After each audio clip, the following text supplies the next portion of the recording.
오늘은 하나님의 구원 계획 69번째 시간, 성소가 된 유다와 섞여 사는 무리라는 제목으로 말씀을 전하도록 하겠습니다. 성소가 된 유다 그리고 섞여 사는 무리, 크게 두 개의 주제를 놓고 말씀을 전하도록 하겠습니다. 민수기 10장에서 11장을 본문으로 하고 있습니다. 따로 본문을 읽지 않고 설교하면서 중간중간에 제가 봉독하도록 하겠습니다. 지금 상황이 그렇습니다. 시내산에서 싸움에 나갈 만한 모든 자를 계수하라고 명령하신 하나님께서 이제 그 계수된 사람들 60만 장정들을 여호와의 군대로 삼아서 출전 준비를 시키셨습니다. 자, 이렇게 철저하게 준비시키신 후에 이제 출발 명령을 내리는 것이 10장 11절부터 시작이 됩니다. 둘째 달 스무 날에 구름이 증거의 성막에서 떠오르매 이스라엘 자손이 시내 광야에서 출발하여 자기의 길을 가더니 바란 광야의 구름이 머무니라. 네, 출애굽 제2년 2월 20일에 구름이 증거의 장막에서 높이 떠올랐습니다. 그러면 출발하라는 것이죠. 내려앉으면 멈춰서라는 거죠. 자, 이제 출발하려는 신호가 딱 떴으니 제사장들이 나팔을 크게 불었을 거예요. 이제 200만 명 이상의 이스라엘 백성들은 더 이상 이집트에 종살이하던 그러한 모습이 아닙니다. 성막의 지성소의 자정에 계신 하나님을 그들의 왕으로 삼는 하나님의 백성이 되어 있는 모습이에요. 그리고 시내산에서 그 하나님 나라의 법도 주어졌죠. 율법입니다. 이스라엘 백성들의 헌법이 곧 하나님의 말씀이 되어지는 거예요. 그러니까 왕이신 하나님을 섬기게 되면서 어떻게 섬기느냐? 하나님의 말씀인 율법대로 섬기게 되죠. 자, 그리고 여호와의 군대의 면모를 갖춘 하나님 보시기에 이제 하나님 나라가 형성되어 있는 상태입니다. 자, 이 상태에서 하나님의 군대들에게 진군하라라고 명령이 떨어진 거예요. 13절 14절 봅니다. 이와 같이 그들이 여호와께서 모세에게 명령하신 것을 따라 행진하기를 시작하였는데 선두로 유다 자손의 진영의 군기에 속한 자들이 그들의 진영별로 행진하였다. 자, 이런 말씀이 있습니다. 선두로 유다 지파 사람들이 앞장을 섰다는 거죠. 진을 칠 때에도 동방 해돋는 쪽에 유다 지파가 진을 치라고 하셨어요. 항상 동쪽에 있는 지파부터 이제 움직이게 되거든요. 동, 남, 서, 북 이런 식으로 쭉 이렇게 이제 움직이게 되는 거예요. 그러니까 진을 칠 때에도 동쪽에 유다 지파, 동방 해돋는 쪽이라고 지난 시간에 말씀을 드렸죠. 특별하게 해돋는 쪽이라고 강조를 했습니다. 그리고 선두로 행진하라라고 말씀을 하십니다. 자, 이것은 유다 지파에서 나실 메시아를 예표하기 위해서 이러한 표현이 기록되어 있는 거예요. 그러니까 출애굽 광야길에서 하나님께서는 자기 백성을 인도하셨는데 가장 앞에서 누구를 통하여 인도하셨느냐? 유다 지파에서 나실 메시아, 바로 예수 그리스도를 통해서 인도하셨다라는 것을 말씀해 주시고 계시는 거예요. 그러니까 이스라엘 백성들이 신약 시대에 와서는 영적인 이스라엘, 즉 교회를 나타내고 있었던 사람들이었죠. 그렇다면 우리 교회들이 인생길을 걸어가는, 인생의 광야길을 걸어갈 때도 누가 앞장서서 걸어가신다, 인도하신다라고 말씀하시는가? 바로 예수 그리스도께서 우리의 대장 되시고 선두에서 인도하신다는 것을 말씀해 주고 계시는 거예요. 유다 지파가 예수 그리스도를 예표하는 것은 시편 114편을 통해서도 잘 알 수가 있습니다. 1절 2절 봅니다. 이스라엘이 애굽에서 나오며 야곱의 집안이 언어가 다른 민족에게서 나올 때에 유다는 여호와의 성소가 되고 이스라엘은 그의 영토가 되었도다. 유다는 여호와의 성소가 되었다. 이렇게 말씀을 하세요. 자, 이것은 하나님께서 유다 지파 안에 거하셨다라는 거죠. 성소는 하나님이 거하시는 장소잖아요. 그런데 유다가 하나님의 성소가 되었다라는 것은 하나님이 유다 지파 안에서 사셨다라는 거예요. 자, 이것은 하나님께서 교회와 함께 하실 때에 반드시 예수 그리스도라고 하는 하나님께서 세워주신 성전, 참 성전 예수 그리스도 안에서 자기 백성들과 함께 거하신다라는 것을 말씀해 주시는 것이죠. 그러니까 하나님께서 자기 백성과 함께 하시고 또 자기 백성을 인도하실 때 반드시 그 중보자가 필요한데, 성전이 필요한데, 바로 자기 아들을 성전 삼으시고 인도자 삼으시고 임재 처소로 삼으셨다라는 것을 보여주고 있는 것입니다. 이처럼 선두에서 유다 지파가 제일 앞장서서 예수 그리스도를 예표했기에 홍해와 요단강이 유다 지파가 쫙 행진할 때 갈라지게 되는 것을 말씀을 합니다. 자, 유다 지파가 제일 앞장선다고 했죠. 그럼 이스라엘 군대, 이스라엘 백성이 행진할 때 제일 먼저 보이는 지파가 누굽니까? 유다 지파죠. 이 유다 지파를 출애굽했을 때 홍해가 있었고, 그리고 약속의 땅 가나안 들어갈 때 요단강이 있었습니다. 근데 이 두 놈들이라고 하면 좀 그렇고 뭐라고요? 이 두 개의 것들이 길을 열어요. 찢어져 버렸다라는 거죠. 자, 이게 왜 그러냐? 바로 왕의 행차를 받아들였기 때문에 그렇습니다. 시편 114편 3절을 봅니다. 바다가 보고 도망하며 요단은 물러갔다, 이렇게 말씀합니다. 왕이신 그리스도를 보고 도망한 거예요. 더 정확히는 그리스도께서 이루신 십자가 복음의 능력 앞에서 하나님의 공의로운 심판으로 떨어지게 되는 저주가 물러가게 됐다. 그래서 바다와 요단강 여기에 빠지게 되는 것을 저주, 심판이라고 성경은 자주 표현을 합니다. 저주의 강물, 바다. 그래서 새하늘과 새 땅에는 이제 바다가 다시 없고라고 말씀을 하고 있죠. 왜 그러냐? 하나님 앞에 진노받아 없어져야 될 인생들, 그들이 처한 이 저주가 예수 그리스도의 십자가 앞에서 다 소산되었다, 찢어져 버렸다라는 것을 말씀을 하고 있는 거예요. 이러한 홍해가 찢어지고 요단강이 찢어지는 사건은 성막을 통해서도 보여주고 있습니다. 성막에 무엇이 찢어지면 하나님의 저주가 사라지는 것이 됩니까?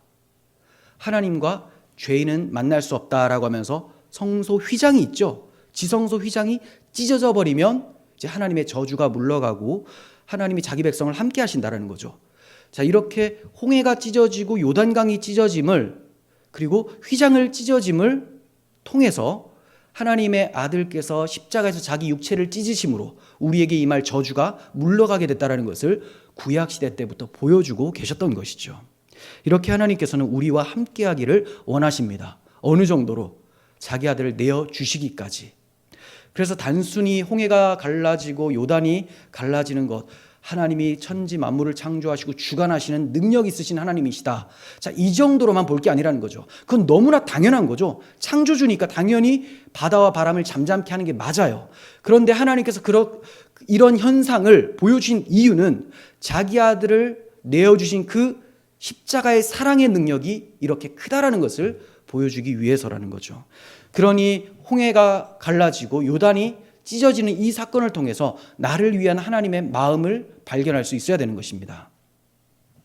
시편 114편 5절에서 6절도 봅니다. 바다야 내가 도망함은 어찌함이며 요단아 내가 물러감은 어찌함인가. 너희 산들아 순양들 같이 뛰놀며 작은 산들아 어린 양들 같이 뛰놀면 어찌함인가. 바다야 요단아라고 물은 것은 하나님의 공의로운 심판이 어찌하여 우리에게서 넘어가게 되었는지 이것을 묻고 있는 거예요. 그러니까 바다하고 산에 지금 요단에게 질문하는 게 요점이 아니라 어떻게 우리에게 그 저주가 물러가게 되었는가, 우리에게 상기시켜 주시고 계시는 것이죠. 그리고 이어서 산들아 작은 산들아 또 이렇게 표현을 합니다. 이것은 마치 예수님께서 예루살렘에 입성하실 때 사람들이 자기 옷을 펴서 경배를 했었죠.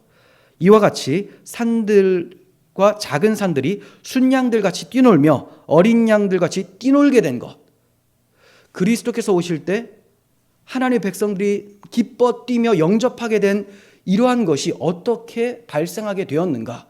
바로 십자가를 통해서 이루어지게 된다는 거죠. 예수님께서 예루살렘에 입성하실 때 사람들이 자기 옷을 벗어서 예수님 앞에 깔았습니다.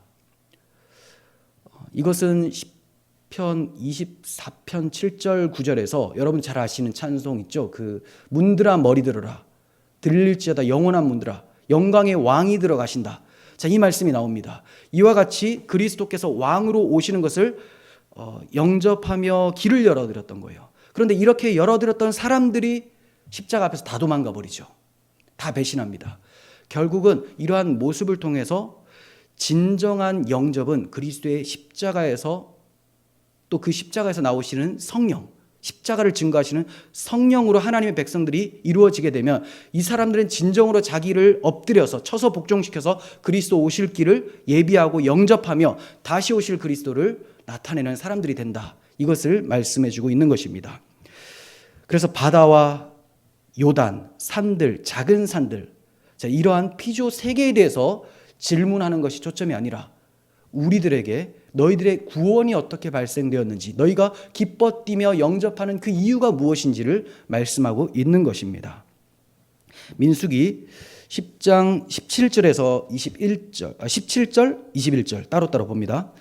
이에 성막을 거듭해 게르손 자손과 무라리 자손이 성막을 메고 출발하였으며, 자, 잘 보세요. 출발을 하는데 성막을 걷어야 되겠죠. 성막을 걷고 이 큰 기물들, 성막 뼈대를 형성하는 큰 기구들을 누가 짊어지냐? 게르손과 무라리 자손. 자, 그리고 먼저 출발을 합니다. 그 뒤에 21절, 고아디는 성물을 메고 행진하였고, 자, 고아 사람들은 뭘 맨 거냐면 성소 안에 기물들이 있죠. 뭐 진설병상, 그리고 촛대, 등잔대, 분향단, 이런 것들을 다 싸서 이렇게 메고 가는 거예요.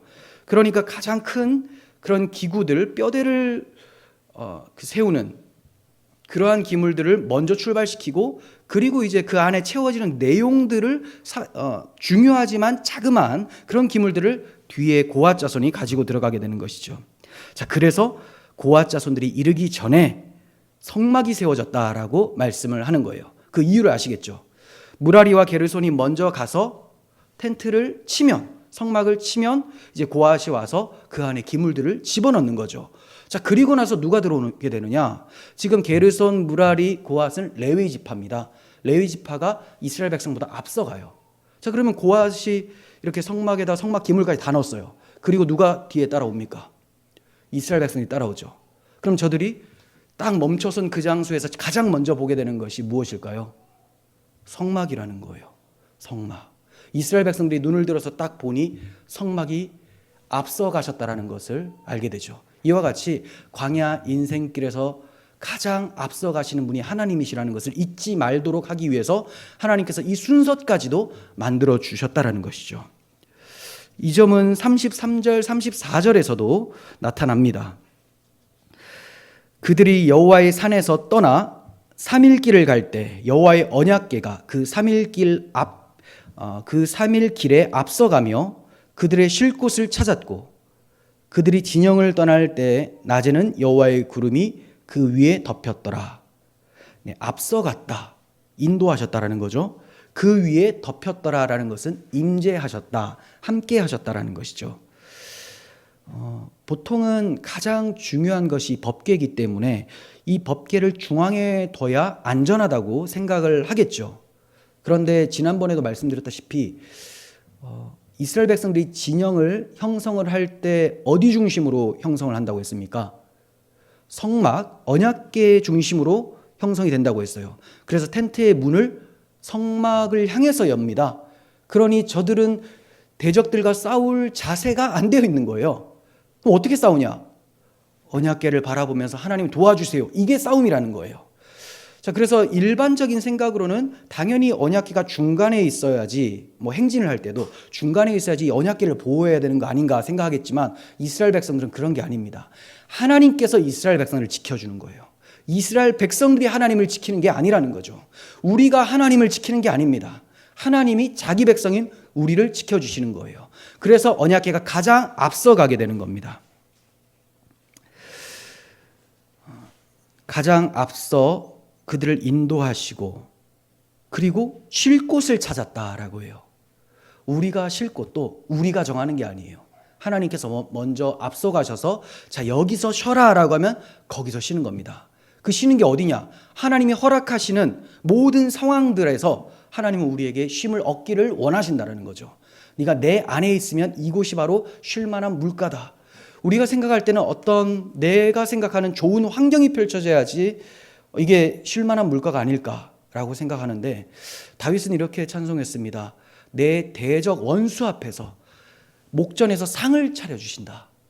원수가 앞에 있는 거기에 상을 차려주신다. 하나님이 함께 하시기 때문에 그 원수 앞에서도 상을 차리고 먹을 수 있는 그 안식과 또 하나님의 승리를 경험하게 해주시는 것이죠. 이와 같이 여호와께서 앞서가시면서 쉴 곳을 찾아주셨고 저들과 함께 하시면서 덮어주셨음을 말씀하고 계십니다. 항상 이스라엘 백성들이 행진할 때는 여호와께서 앞서가신 것을 역사 속에서 잘 알 수가 있어요. 요단강을 건널 때도 제사장들이 언약궤를 메고 백성 앞에 지나갔죠. 여리고를 정복할 때도 나팔 부는 제사장과 언약궤가 선두에 있었습니다. 우리 하나님은 그런 분이십니다. 사랑이 풍성하시고 긍휼이 많으시고 신실하시고 보호하시고 인도하신 하나님이십니다. 이 하나님이 구약 성경을 통해서 이스라엘 역사를 통해서 우리에게 가르쳐 주셨기 때문에 우리도 신뢰하면서 그분을 따라 걸으면 되는 거예요. 여호와의 산에서 떠나라고 말씀을 했죠. 33절에서 여호와의 산에서 떠났다. 여기서 여호와의 산은 신의 산을 얘기를 합니다. 신의 산. 신의 산에서 하나님이 강림하셔서 자기 백성들을 만나 주셨어요. 그리고 거기에서 율법을 주셨기 때문에 여호와의 산이다라고 말씀을 하는 거예요. 신의 산은 머무르는 곳이 아닙니다. 떠나야 되는 거예요. 하나님의 목적지는 신의 산이 아니에요. 쉽게 말해 율법 주신 것, 그 장소가 끝이 아니라, 자, 이 율법을 가지고 하나님의 언약을 가지고 너희가 가야 될 곳이 있다. 그곳에서 하나님을 섬겨야 된다라는 것을 가르쳐 주시는 거죠. 그러니까 신의 산은 경유지지 목적지가 아니에요. 그럼 목적지가 어디냐? 시온산입니다. 시온산. 시편 2편에서는 나의 왕을 시온에 세웠다라고 말씀을 하고 있습니다. 하나님께서 자기의 왕을 거룩한 산 시온에 세우셨다라고 말씀하세요. 하나님의 왕이 누굽니까? 바로 예수 그리스도십니다. 예수 그리스도. 시온산은 역사 속에서는 지형이 예루살렘 산이에요. 그런데 이 예루살렘 산 위에 누구를 세웠냐? 하나님의 아들 예수 그리스도를 잡으시고 세우시죠. 거기서 부활 승천하셔서 이제 영적인 시온산, 하늘에 있는 새 예루살렘으로 우리를 인도하십니다. 그러므로 우리는 신의 산에 머물러서는 안 돼요. 거기에 있으면 광야에서 그냥 계속 사는 거죠. 반드시 하나님이 약속하신 땅, 시온산을 향해 나아가야 되는 것입니다. 우리의 목적지도 이 세상이 아니에요. 여기서 천년 만년 살고 싶다, 이런 것은 우리의 소망이 돼서는 안 됩니다. 여기는 경유지죠. 하나님 나라를 가기 위해서 거치는 훈련의 장이다. 자, 그 하나님의 목적지 시온을 바라보면서 믿음으로 행진하시기를 바랍니다. 35절에서 36절도 봅니다. 괴가 떠날 때에는 모세가 말하되 여호와여 일어나사 주의 대적들을 흩으시고 주를 미워하는 자가 주 앞에서 도망하게 하소서 하였고, 괴가 쉴 때에는 말하되 여호와여 이스라엘 종족들에게 돌아오소서 하였더라. 네, 모세가 이렇게 시라고 할 수도 있고 뭐 찬양이라고도 할 수 있고 고백이라고 할 수 있는 이런 말을 했어요. 일어나소서, 또 쉴 때에는 돌아오소서, 이렇게 말을 하고 있죠. 훗날 다윗이 법궤를 가지고 이동을 할 때, 법궤를 이제 다시 옮겨올 때 모세의 이 말씀과 굉장히 유사한 신앙 고백을 하게 됩니다. 아마 모세의 말씀을 기억하면서 자기식으로 이제 표현을 한 것으로 보여져요. 보세요. 시편 68편 1절이에요. 하나님이 일어나시니 원수들은 흩어지며 주를 미워하는 자들은 주 앞에서 도망하리이다. 연기가 불려가듯이 그들을 몰아내소서. 불 앞에서 밀이 녹음같이 악인이 하나님 앞에서 망하게 하소서. 7절 하나님이여 주의 백성 앞에서 앞서 나가사 광야에서 행진하셨을 때, 이렇게 고백을 하고 있습니다. 다윗의 신앙 고백이에요. 다윗은 괴가 떠나는 것을 하나님의 행차하심으로 보았어요. 왕의 행차 앞에서 홍해가 물러가고 요단이 갈라져서 길을 내었던 것처럼 모든 장애와 대적들이 다 흩어지게 될 것을 신앙 고백하고 있는 거예요. 그래서 비록 자기는 많은 대적들이 있고 하나님 나라를 확장시켜야 되는 그런 사명을 가지고 있지만 여호와께서 광야 이스라엘을 인도하시고 대적을 물리치신 것처럼 자기를 세우신 하나님께서 반드시 자기 앞에 있는 모든 대적들을 물리치실 것이다. 모든 장애를 평탄하게 만드실 것이다 라는 확신을 하며 이러한 찬송을 했었던 것입니다. 행진을 할 때에는 선두에서 대적을 흩으시면서 앞서가시는 하나님으로 말씀을 하고 있고, 쉴 때에는 이스라엘 중앙의 좌정에 계시는 하나님으로 모세가 고백을 했죠. 여러분의 인생길에 누가 앞장서서 가십니까? 그리고 여러분들이 쉬실 때 누구를 중심으로 쉬고 계십니까? 우리의 가고 서는 모든 일에 있어서 주님께서 선두에 서시도록 우리의 자리를 내어 드리시기를 바랍니다. 우리 안에서 착한 일을 시작하신 이가 그리스도 예수의 날까지 반드시 이루실 줄을 확신하시기를 바랍니다. 자, 이제 11장으로 넘어가면 출발을 했는데 딱 3일 만에 저들이 악한 말로 하나님을 원망하기 시작해요. 굉장히 답답하죠. 우리가 10장을 볼 때는 여호와의 군대가 이제 출발한다 막 부푼 꿈을 안고 이제 약속의 땅으로 진군했는데 3일 딱 지나니까 43일이 돼버리는 거예요. 악한 말로 원망했다. 1절을 봅니다. 여호와께서 들으시기에 백성이 악한 말로 원망하매 여호와께서 들으시고 진노하사 여호와의 불을 그들 중에 붙여서 진영 끝을 사르게 하시매. 네, 막상 부푼 마음을 가지고 광야 길을 들어섰는데 길이 울퉁불퉁하고 자기들이 원하는 환경이 아닌 거예요. 너무 힘들어서 불평하고 원망을 하게 되었습니다. 광야 길을 걷는다라는 것은 쉬운 일이 아닙니다. 예수 믿으면 모든 어려움들이 다 없어진다. 자, 이렇게 말하는 사람들 거짓말입니다. 그런데 이거는 확실해요. 예수님 믿어도 어려움이 찾아오지만 그 어려움이 아닐 수가 있다. 이것이 하나님 안에서 안식을 누리는 처소가 될 수가 있다. 그러니 그리스도 안에서 거하라. 그리하면 환경이 어떻든지 간에 우리는 안식을 누리게 된다. 자, 이게 맞는 것이죠. 환경이 바뀌는 게 아니에요. 왜냐하면 우리는 하나님의 백성인데 이 세상은 아직까지 하나님 나라로 변모하지 않았기 때문에 그렇습니다. 이 세상 또한 형질이 다 불에 타고 새하늘과 새 땅이 도래하게 되면 거기에는 악한 상황들이 전혀 펼쳐지지가 않아요. 하지만 지금은 우리가 하나님의 백성이고 이 세상은 여전히 마귀가 통치를 하고 있어요. 물론 그 마귀 위에 하나님의 다스리심이 있죠. 하지만 여전히 사탄 마귀는 우리를 괴롭힙니다. 하지만 하나님께서는 이러한 괴롭힘을 사용하셔서 자기 백성을 훈련시키시고 더욱더 성숙하게 자라가게 만들어 가시는 거예요. 그러니 어려움이 없다가 아니라 어려움이 있어도 어려움이 되지 않도록 하나님을 의지하는 것, 이것이 하나님의 성도들이 해야 될 모습입니다.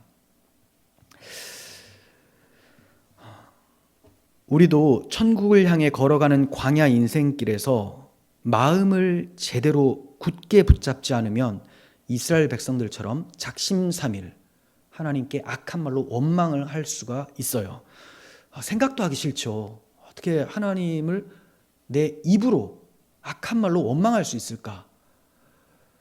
절대로 안 그럴 것 같다라고 하지만 막상 우리가 마음을 굳게 붙잡지 못하면 넘어질 수 있다는 거예요. 저도 도무지 상상이 안 가요. 내 입으로 하나님을 원망한다고? 그런데 이게 정신줄을 놓으면 이런 일이 발생한다는 것을 이스라엘 백성들을 통해서 우리에게 교훈하고 계시죠. 그래서 우리는 항상 우리의 마음을 다잡는 것이 중요합니다. 하나님 말씀 안에 머물러 사는 것이 상당히 중요합니다. 바울 사도가 1차 전도 여행 중에 루스드라라는 곳에서 복음을 전파했어요. 그런데 거기에 유대인들이 이고니온이나 안디옥에 있었던 유대인들이 거기까지 쫓아와서 복음을 듣고 분개해서 돌로 사도 바울을 칩니다. 너무 많이 맞아서 죽은 줄 알았어요. 그래서 이 죽은 사람을 성 밖으로 끌어내려 버렸습니다. 그 제자들이 걱정이 돼서 사도 바울을 삥 둘러서서 이거 어떡하나, 우리 스승님이 돌아가셨나 하고 있는데 일어나요. 일어나서 뭐 했을까요? 다시 그 성으로 들어가서 복음 전해요. 좀 이상하죠. 복음에 미친 사람입니다. 그리고 복음 전하고 나서 다시 제자들한테 가서 하는 말이, 이 믿음에 머물러 있어라. 우리가 하나님 나라에 들어가려면 많은 환난을 겪어야 할 것이다. 그 바울이 얼마 전에 바로 앞에서 돌을 맞아서 큰 환난을 당하고 거의 죽을 뻔했잖아요. 그런데 이거 놀라지 마라. 그냥 너희들이 내게 들은 그 복음을 믿는 믿음 가운데 머물러 있어야 된다. 당연히 우리의 삶에, 복음 전파하는 자의 삶에는 환난이 찾아온다. 하나님 나라에 들어가려면 많은 환난을 겪게 되는 것이 당연하니 내가 돌 맞아서 환난 당한 거 이상하게 여기지 마라. 이렇게 말씀했습니다. 그가 이렇게 얘기를 해준 이유는 마음을 굳게 먹으라는 거예요. 천하태평 이런 거 없습니다. 전쟁터라고 말씀드렸잖아요. 어려움이 있어요. 많은 환난이 찾아와도 마음을 굳게 해서 복음을 믿는 믿음 가운데 머물러 있다면 우리는 넉넉히 이길 수 있을 것입니다. 하나님께서는 저들이 악한 말로 원망하는 것을 보시고 진노하셔서 불로 심판을 하세요. 그런데 악한 말로 원망했으니 얼마나 괘씸합니까? 저들이 어떠한 구원을 얻었어요? 애굽에서 종살이였잖아요. 가만히 놔두면 바로에게 계속 학대받다가 죽음으로 끝납니다. 근데 저들을 하나님의 그 강한 팔과 큰 힘으로 어린 양의 피로 구원해내셨어요. 그리고 시내산에서 법도 주시고 필요하다면 하늘에 만나도 주시고 다 공급해 주셨어요. 그런데 길이 좀 어려워지자, 상황이 여의치 않자 악한 말로 원망을 했습니다. 자, 이런 백성을 어떻게 해야 됩니까? 그냥 다 멸하시면 되죠. 다 멸하시면 됩니다. 그리고 하나님 백성 새로 뽑아서 다시 만들어도 돼요. 근데 하나님께서 그렇게 하지 않으셨어요. 긍휼이 많으신 하나님, 자기 언약에 신실하신 하나님, 아브라함에게 약속하셨고 이삭과 야곱에게 약속하신 그 하나님이 야곱의 백성 이스라엘이죠. 이들을 놓지 않으시겠다고 약속하셨기 때문에 저들을 끌고 가십니다. 그래서 심판을 하실 때, 불로 태우실 때 싹 다 태우지 않으시고 진영 끝에만 불살라요. 만약에 중간에 불을 내리셨으면 삽시간에 불이 번져서 저들이 다 타 죽었을 겁니다. 텐트가 다 불에 휩싸였겠죠. 하지만 하나님께서는 진영 끝만 살라버리셨습니다. 징계의 회초리죠. 저들이 얼마나 놀라고 무서웠는지 그곳 이름을 다베라라고 짓습니다. 다베라. 불사름이라는 뜻이에요. 그러니까 불사름이라는 그 위치, 다베라를 보면서 우리가 하나님께 악한 말로 원망했기 때문에 불타 죽을 뻔했다. 이것을 기억하는 거죠. 다시는 원망하지 말자는 다짐으로 다베라라고 이름을 지은 것 같아요. 원망을 주의해야 됩니다. 구약 교회도 원망을 주의했어야 됐고 신약 교회도 원망을 주의해야 됩니다. 교회 내에 불신과 분쟁의 요인 중에 큰 것이 바로 원망이에요. 원망. 이 원망이 전염병처럼 빨리 퍼져갑니다. 그래서 정말 하나님께서는 왜 이렇게 하는지 모르겠어. 나도 그래요. 나도. 당신도 그래요. 이런 식으로 계속 퍼지게 되죠. 그럼 교회는 하나님 경외함이 없어요. 하나님을 불신하는 거죠. 이러한 것이 퍼지지 않도록, 누룩과 같이 풀려지지 않도록 우리는 주의해야 됩니다. 저들이 원망하지 않겠다라는 다짐으로 다베라라는 지명을 정했지만 얼마 가지 못해서 이 다짐은 깨어지게 됩니다. 짧아도 너무 짧게 깨어지게 되는 거예요. 4절 봅니다. 그들 중에 섞여 사는 다른 인종들이 탐욕을 품음에 이스라엘 자손도 다시 울며 이르되 누가 우리에게 고기를 주어 먹게 하랴. 참 제가 예전에 민수기 강의할 때도 그랬는데 정말 괴롭더라고요. 뭐 이런 사람들이 다 있나. 그런데 이것이 그냥 저 사람들과 나랑 다르다라고 생각할 수가 없는 거예요. 우리도 그냥 하나님께 주목하지 못하면 충분히 이럴 수가 있다. 마음이 괴롭더라고요. 구약의 교회잖아요. 우리 앞에 살고 있었던 우리 신앙의 동역자들이에요. 근데 저들의 모습이 이러한 모습을 보이고 있어요. 자, 왜 이렇게 되었는가? 이유가 좀 있습니다. 섞여 사는 다른 인종들이 탐욕을 품었다라고 해요. 다른 인종들. 원망을 시작한 무리들이에요. 그러니까 교회 내에서도 내가 원망의 시작점이 되지 않도록 조심하셔야 되겠죠. 이게 불길같이 막 퍼져나가기 때문에 굉장히 조심해야 됩니다. 자, 이 사람들이 누구냐? 출애굽 당시에 함께 나온 수많은 잡족들이에요. 이스라엘 백성들이 아니에요. 혈통적으로 야곱의 후손들이 아니라 여기저기에서 모여서 애굽에 살고 있었던 사람들이었어요. 근데 이 사람들이 어떻게 나오게 됐느냐? 유월절 어린 양의 피로 나온 것은 맞는데 유월절 어린 양의 피, 하나님의 그 크신 사랑과 어떤 신실하심, 언약의 신실하심 이런 걸 믿고 바른 게 아니라 그냥 그래 지금까지 막 10가지 재앙이 막 펼쳐지니까 무섭네. 한번 발라볼까? 그냥 바른 거예요. 그냥 신앙 없습니다. 그냥 바른 거죠. 이게 나오긴 했는데 거듭나지 않은 거죠. 가만히 들어온 자, 교회 내에 가만히 들어온 이단과 같은 자, 똑같이 예수 그리스도의 피를 얘기를 해요. 하지만 그 피의 능력을 믿지를 않는 사람들. 자, 이런 사람들의 마음에 탐욕이 막 일어납니다. 탐욕은 하나님께서 허락하신 것에 만족하지 않고 그 이상으로 자기 욕망을 위해서 바라는 것, 이걸 탐욕이라고 해요.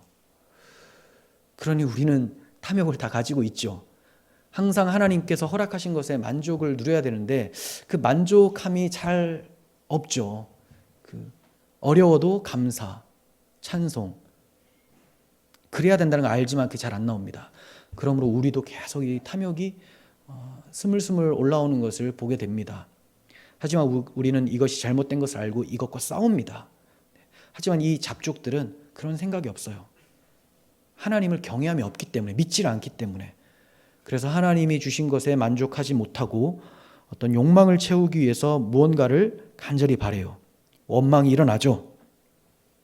그러다 보니까 저들의 원망으로 인해 이스라엘 백성들이 전염이 됩니다. 그래서 이스라엘 자손도 다시 울며 전염이 돼버렸어요. 그리고 저들이 뭐라고 하느냐? 이스라엘 자손들이 전염돼서 하는 말이 누가 우리에게 고기를 주어 먹게 하랴? 누가 먹게 합니까? 하나님이 먹게 하지 뭘 누가 먹게 합니까? 그런데 이렇게 말하는 것은 하나님이 자신들의 주인이며 보살펴 주실 마음도 없고 능력도 없다라고 얘기를 해버린 것과 같은 거죠. 하나님을 업신여기는 발언입니다. 5절에서 6절 봅니다. 우리가 애굽에 있을 때에는 값없이 생선과 오이와 참외와 부추와 파와 마늘들을 먹은 것이 생각나거늘 이제는 우리의 기력이 다하여 이 만나 외에는 보이는 것이 아무것도 없도다. 우리가 애굽에 있을 때에는 값없이라고 하면서 예전을 회상하고 그 회상이 왜곡되어서 불평합니다. 왜 왜곡입니까? 값없이 오이, 부추, 파, 마늘을 먹었는가? 아니죠. 무슨 값없이입니까? 저들은 노예였어요. 노예가 값없이 먹습니까? 노동력을 제공을 하죠. 그것도 억지로 먹는 거죠. 먹기야 먹었겠죠. 주인이 조금씩 주거나 애굽 사람들이 조금 주거나 뭐 김일성 생일에 이렇게 돌리는 것처럼 그렇게 돌렸을 거예요. 자, 그럼 이들이 얼마나 비참했습니까? 오히려 지금이 값 없이 먹죠. 하늘에서 만나가 막 떨어집니다. 아침에 일어나면 만나가 깔려 있어요. 이걸 처음에 먹었을 때 꿀 섞은 과자같이 맛있었다라고 해요. 그런데 지금 저들이 뭐라고 하고 있습니까? 만나 외에는 보이는 게 없다.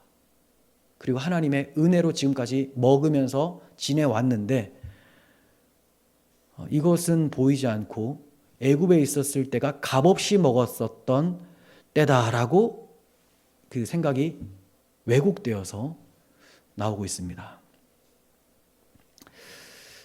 애굽에 있을 때 이전 것이 생각이 났죠. 이전 것은 영적으로 하면 세속적인 것입니다. 탐욕을 품은 것을 정당화하면서 지금 예전의 것을 추구하고 있습니다. 그리스도 예수의 사람들은 육체와 함께 그 정욕과 탐심을 십자가에 못 박은 사람들인데 지금 구약 교회는 그럼에도 불구하고 전염병에 걸려서 또다시 하나님 앞에 원망하고 정욕과 탐심에 매여서 이렇게 불평을 하고 있는 모습을 보게 됩니다. 섞여 사는 무리의 원망에 영향을 받아서 그 은혜를 망각하여 예전을 그리워하게 된 거예요. 그 교회가 세속화됨의 특징은 먼저는 원망, 불평이 많이 생기고 그리고 예전을 그리워하게 됩니다. 예전에 내가 이런 것들을 좋아했는데 이런 것들을 마음껏 할 수 있었는데 교회 다니니까 이제 눈치 보여서 하지도 못하겠네. 이렇게 예전에 내가 이런 것들 저런 것들 추구했는데 교회 다니니까 이거 뭐 말하기도 그렇고 차라리 예수 안 믿었을 때는 좀 더 이런 거 막 누리고 편했었는데 뭐 그런 것이 뭔지 여러분들 각자 생각해 보십시오. 너무 많기 때문에 저도 뭐 딱히 뭐 말씀드리기 어렵습니다. 그런데 그 세속적인 것들이 막 생각이 나는 거예요. 예수님만 안 믿었으면 저게 참 좋았을 텐데. 이런 것과 이스라엘 백성들이 하는 원망, 불평이 똑같다라는 거죠. 예전으로 돌아갔으면. 아니 6월절 어린 양의 피 흘려서 구원해 주셨는데 돌아갔으면 좋겠다. 이런 소리를 하고 있어요. 롯의 처를 기억하라라고 하신 주님의 말씀을 마음에 둬야 됩니다. 롯의 처, 소돔이 불탈 때 뒤도 돌아보지 않고 빨리 달려가야 되는데 어떻게 했습니까? 돌아봐요. 왜 돌아봤을까요? 자기가 누렸었던 거 너무 아까운 거예요. 저 가지고 싶은 거예요. 소금 기둥이 되어버렸습니다. 저들이 원망할 때 이렇게 얘기를 합니다. 이 만나 외에는 우리 눈에 보이는 것이 없다. 자, 이러한 뉘앙스가 어떻게 느껴져요? 만나가 굉장히 하찮고 볼품없어 보이죠? 이런 뉘앙스가. 만나가 뭡니까? 예수님께서 오병이어 기적을 베푸시면서 너희 조상들은 광야에서 만나를 먹어서 죽었거니와 나는 너희에게 생명의 양식, 영생의 말씀을 주겠다 하면서 자기를 먹으라고 하시거죠. 바로 이 만나라는 것은 생명의 말씀, 우리의 생명 양식이 되는 예수 그리스도, 그분의 복음을 가리키고 있었던 거예요. 그런데 하나님께서 은혜로 인간과 전혀 상관없는 이 세상에서 얻을 수 없는 하늘의 것, 바로 예수 그리스도로 보내주셨는데 저들이 이 만나를 하찮게 여깁니다. 예수 그리스도와 그분의 복음을 하찮게 여겨요. 지루해합니다. 실증이 나버렸어요. 만나를 매일같이 하나님이 내려주시니 그걸 먹으면 당연히 기력이 나야 되겠죠. 근데 기력이 없다고 합니다. 왜 그럴까요? 이제 실증이 났으니 안 먹는 거예요. 먹고 싶은 마음이 없고 먹어도 뭐 원치 않으니까 기력이 없어요. 세속에 빠지게 되면 하나님의 말씀은 하찮게 여겨지고 싫어지게 됩니다. 말씀 읽기도 싫고 묵상은 고사하고 그냥 읽어보는 것도 힘들어합니다. 세속의 가치가 여전히 저들에게 힘과 기쁨인 상태죠. 그래서 성경 한 장 읽기는 너무 힘든데 요새 베스트셀러 소설책 뭐 없나 하면서 그거는 열심히 봐요. 물론 소설책 저도 봐요. 잘 읽혀요. 잘 읽혀서 보죠. 그리고 뭐 여러 가지 이유가 있습니다. 뭐 인간들은 그 어떤 기쁨이나 이런 것들을 어디에서 찾는가, 사람들의 뭐 심리, 그리고 뭐 사실 재밌기도 하고 우리 드라마 보기도 하잖아요. 그런데 거기에 푹 빠지면 안 돼요. 거기에 막 끌려가면 안 됩니다. 하나님 말씀이 읽기가 어렵죠. 이해하기도 어렵고. 하지만 이것이 생명이고 이것을 이해하고 묵상했을 때 우리에게 찾아오는 그 기쁨과 감격함, 이걸 아는 사람들은 어려워도 계속 묵상하고 읽으려고 해요. 하지만 세속화가 되잖아요. 원망 불평이 찾아오면 하나님 말씀 안 봅니다. 믿지를 않는데 이게 나한테 위로가 안 되는데. 그래서 정말 위험한 발언이 뭐냐?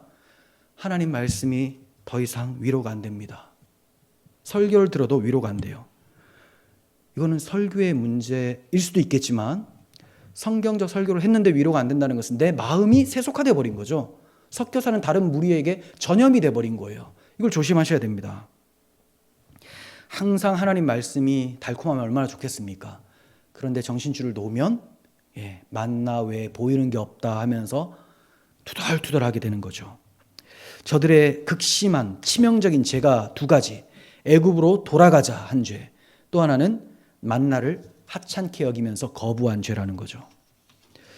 자신들을 구원한 유월절 어린 양의 피, 하나님의 은혜를 짓밟는 행위였기 때문에 그 두 가지가 치명적인 죄가 되는 거예요. 히브리서 10장 29절을 봅니다.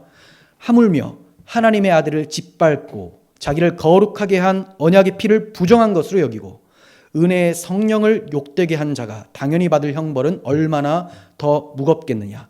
너희는 생각하라. 생각해야죠. 생각하지 않으니까 이렇게 돌아가자, 만나밖에 보이는 게 없다 하고 쉽게 입을 열게 되는 것입니다. 하나님께서는 원망하는 저들에게 메추라기를 많이 주실 것을 말씀하십니다. 어느 정도 주시느냐? 냄새도 싫어질 정도로 한 달 동안 먹게 해주겠다. 이 뉘앙스는 어떻습니까?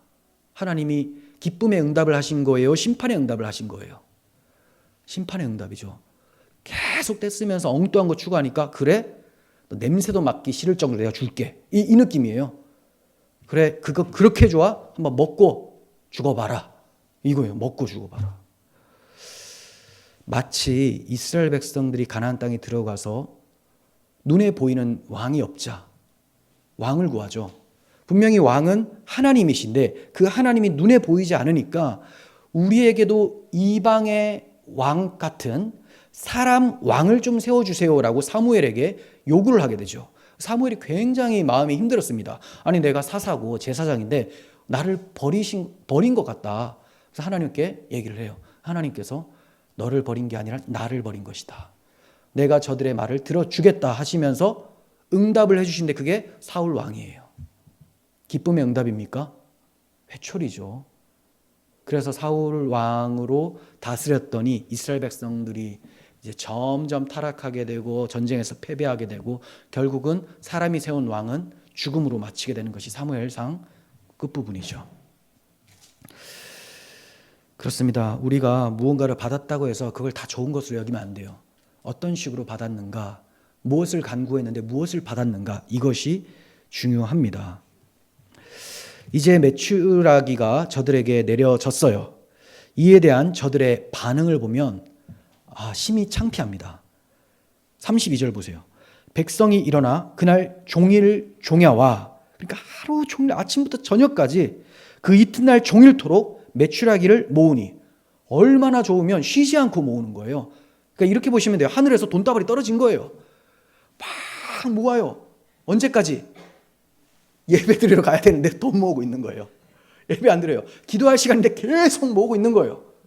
왜? 이게 무슨 모습입니까? 탐욕에 빠져버린 거죠. 보세요. 적게 모은 자도 10호멜이라, 한 호멜이 2리터 정도 되거든요. 엄청 많이 모은 거. 이제 원래 한 호멜 정도가 자기가 먹을 정도의 그 만나로 따지면 하루 먹을 정도인데 이 10호멜은 넘치도록 모은 거예요. 그리고 자기들을 위하여 진영 사면에 펴두었다 이래요. 이거 어떤 모습입니까? 왜 펴뒀을까요? 그렇게 힘들게 모으고 자기가 기쁨이라고 생각했던 고기, 이게 위로예요. 지금 자기들에게. 그래서 돈다발 많이 모았잖아요. 주었어요. 그리고 집에 쫙 펴놓고 좋다 하고 있는 거, 예배하고 있는 거죠. 사면 지면에 쫙 펴놓고 메추라기 보면서 너무 좋다. 네. 하늘의 만나는 뒤로 한 채 이 땅에서 발견할 수 있는 고기에 몰두하고 그것으로 위로받고 있는 모습입니다. 만나는 절대로 인간이 구할 수가 없어요. 하나님이 주셔야 됩니다. 메추라기는 하나님께서 바람을 불어서 이 땅에 있는 것을 주신 것이죠. 사람들이 어디에 더 초점을 둡니까? 구할 수 있는 것, 세상 사람들이 좋아하는 그것에 초점을 두고 마음이 빼앗겨서 이렇게 좋아하고 있습니다. 우리의 모습은 어떠한지 돌아봐야 되겠습니다. 저들의 탐욕스러운 모습에 하나님께서 화가 나셔서 심판을 하십니다. 33절, 고기가 아직 이 사이에 있어 씹히기 전에 여호와께서 백성에게 대하여 진노하사 심히 큰 재앙으로 치셨으므로 그곳 이름을 기브롯 핫다아와라고 불렀으니 욕심을 낸 백성을 거기에 장사함이었더라.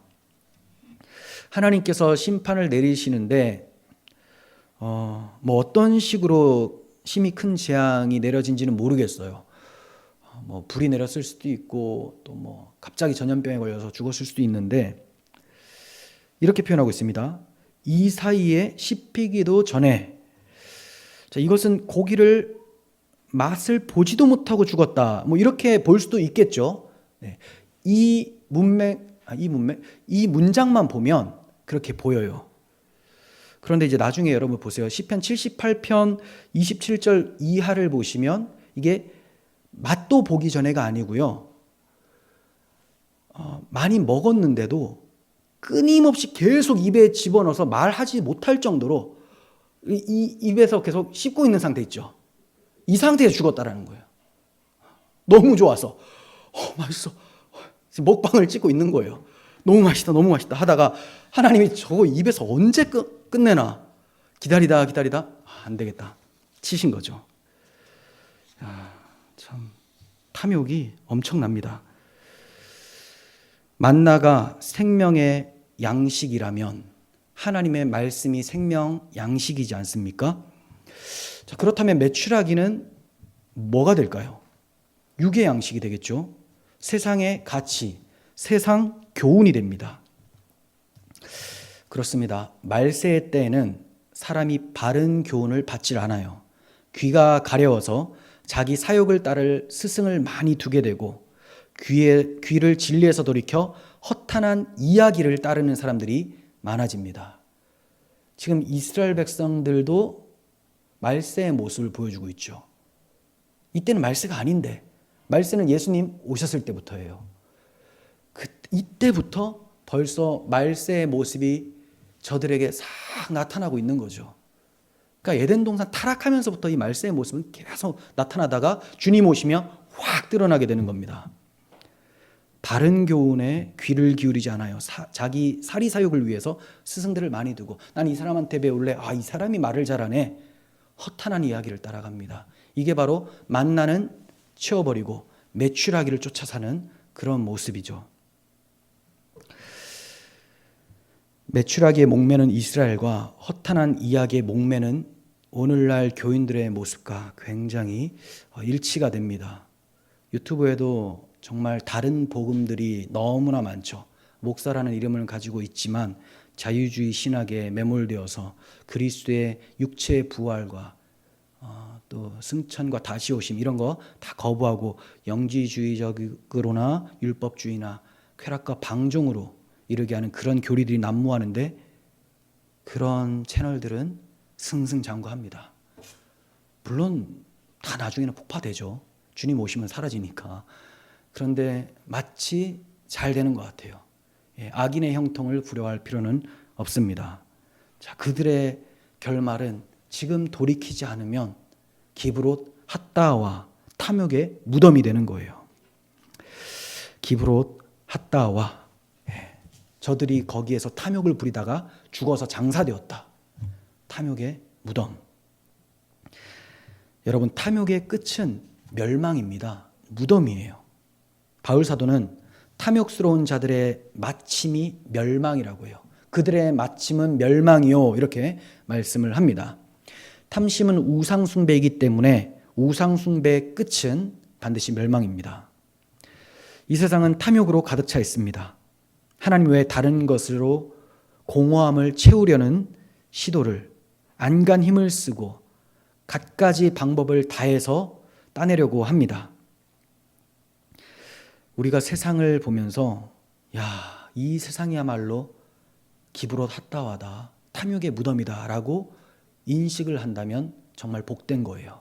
그런데 그것도 모르고 내 앞에 있는 메추라기를 짚는다고 탐욕의 무덤을 보지 못하고 있다면 정말로 비참한 것이 됩니다. 우리는 시편 기자와 같이 탐욕으로부터 떠나서 주님을 바라보게 해달라고 간구해야 됩니다. 시편 119편 36절 내 마음을 주의 증거들에게 향하게 하시고 탐욕으로 향하지 말게 하소서. 내 눈을 돌이켜 헛하는 것을 보지 말게 하시고 주의 길에서 나를 살아나게 하소서. 항상 대조적으로 얘기를 하죠. 탐욕으로 향하지 않고 주의 증거들, 주께서 행해 주신 일들 여기에 초점 두게 하소서. 그러면 주의 길, 그 십자가 길을 따라가다가 나는 살아서 주님을 배울 것입니다. 이런 고백을 우리에게 적용시킬 수가 있습니다. 여러분, 그리스도인은 말씀으로 살아가는 사람들이에요. 말씀이 없으면 공허하고 불안해요. 그러나 말씀이 있으면 만족과 안식이 있습니다. 주님께서는 마귀를 대적하실 때 사람이 떡으로만 살 것이 아니라 하나님의 입으로부터 나오는 모든 말씀으로 사는 것이다 라고 말씀해 주셨어요. 그렇습니다. 광야 인생길은 말씀으로 걸어가는 거예요. 하나님의 말씀. 오늘날에도 하나님의 말씀인 만나는 매일매일 공급되고 있습니다. 문제는 우리가 그 만나를 좋아하지 않는 것이 되겠죠. 만나는 눈을 뜨면, 성경을 펴면, 예배당 나가서 말씀을 들으면 계속 떨어지고 있습니다. 우리 주 예수 그리스도와 그분의 피 흘려 사신 구원의 복음이 선포되고 있어요. 자기 백성과 함께 하시면서 선두에서 인도하시는 하나님을 믿으시길 바랍니다.